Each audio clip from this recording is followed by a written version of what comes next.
તો આ તરફ સુરતમાં ડીજીપી વિકાસ સહાયની પ્રેસ કોન્ફરન્સ યોજવામાં આવી હતી। રાજ્યમાં ગંભીર પ્રકારના ગુનાઓ બને છે।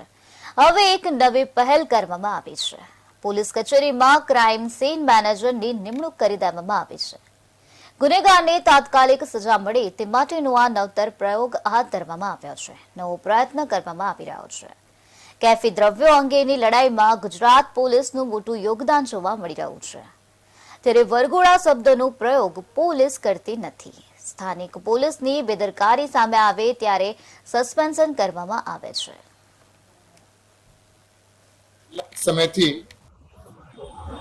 ગુજરાત રાજ્યની પોલીસની જે કામગીરી છે એ કામગીરીમાં કઈ રીતે ઉત્તરોત્તર સુધારો થાય અને જે કામગીરી થઈ રહી છે એનો યોગ્ય રીતે એક સમીક્ષા થાય તે માટે દર મહિને એક ક્રાઇમ કોન્ફરન્સનું આયોજન કરવામાં આવે છે અને આ ક્રાઇમ કોન્ફરન્સમાં ગુજરાત રાજ્યના 4 પોલીસ કમિશનરેટના પોલીસ કમિશનરશ્રીઓ અને 9 રેન્જ વડાઓ તેમજ ગાંધીનગર પોલીસ ભવનના વરિષ્ઠ પોલીસ અધિકારીઓની એક દિવસીય ક્રાઇમ કોન્ફરન્સ રાખવામાં આવે છે અને ગુજરાત રાજ્યના અલગ અલગ શહેરોમાં દર મહિને ગુજરાત પોલીસના વરિષ્ઠ અધિકારીઓ મળતા હોય છે અને પોલીસની અલગ અલગ જે કામ કરવાની જે વિષયો છે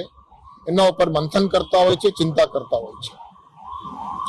આપણે જાણીએ છીએ કે ગુજરાત પોલીસની કામગીરીમાં ઉત્તરોત્તર સુધારો થાય તે બાબતે અવારનવાર નિયમિતપણે ગુજરાત રાજ્યના માનનીય મુખ્યમંત્રી શ્રી ભૂપેન્દ્રભાઈ પટેલ સાહેબ તરફથી પણ ગુજરાતના પોલીસ અધિકારીઓને અવારનવાર માર્ગદર્શન આપવામાં આવે છે, સૂચનાઓ આપવામાં આવે છે અને આજે જ્યારે સુરતમાં એક દિવસીય ક્રાઇમ કોન્ફરન્સનું આયોજન થયું ત્યારે ગુજરાત રાજ્યના માનનીય ગૃહમંત્રી શ્રી હર્ષભાઈ સંઘવી આ ક્રાઇમ કોન્ફરન્સના ઉદ્ઘાટન સમારંભમાં હાજર રહ્યા હતા અને ગુજરાત પોલીસની કામગીરી અંગે એમને સમીક્ષા પણ કરી હતી અને ઉપસ્થિત રહેલ અધિકારીઓને માર્ગદર્શન પણ એમને આપ્યું। આજની ક્રાઇમ કોન્ફરન્સમાં ડિસેમ્બર 2024માં ગુજરાત રાજ્યના અલગ અલગ પોલીસ એકમોમાં જે કામગીરી થઈ છે અને આખા વર્ષ